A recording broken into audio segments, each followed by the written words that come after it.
I grew up in Pittsburgh, Pennsylvania, and there's no carillon anywhere nearby.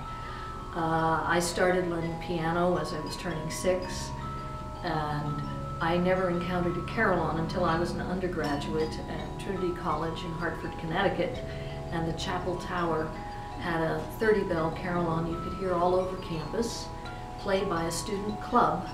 And we went up the tower, which of course is a Gothic experience, and I watched them play and I said, oh my God, it's a keyboard instrument and it sounds so beautiful. I want to do this. In 2008, the Dominion carillonneur announced his retirement, and initially they made it a local competition, but no qualified Canadians applied. So they extended the search worldwide, which is how I heard about it, which is how I got into the competition, and here I am.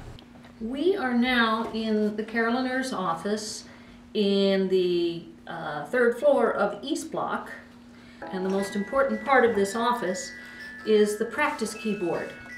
This is exactly the same as what is upstairs in the tower.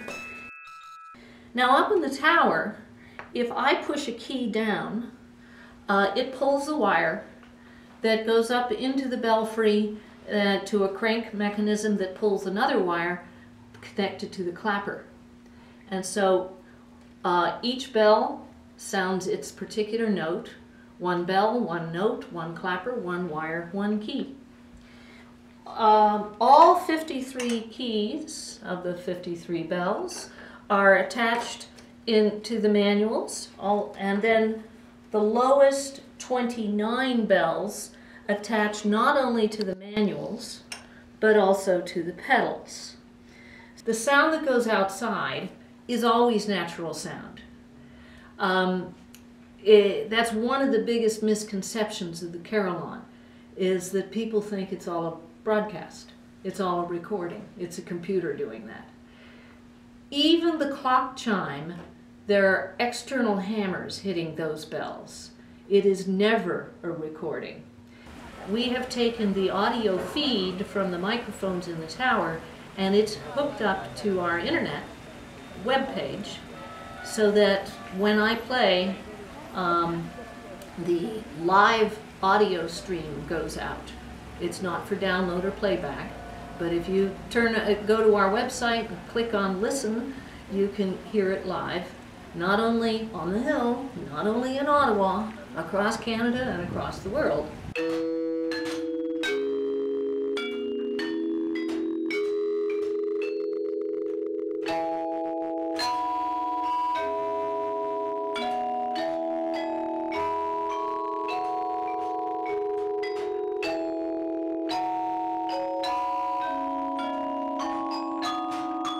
There is a point in the next decade where the carillon will be silent. We hope only for a short period of time. Like the rest of Center Block, the carillon and the Peace Tower are due for some major maintenance.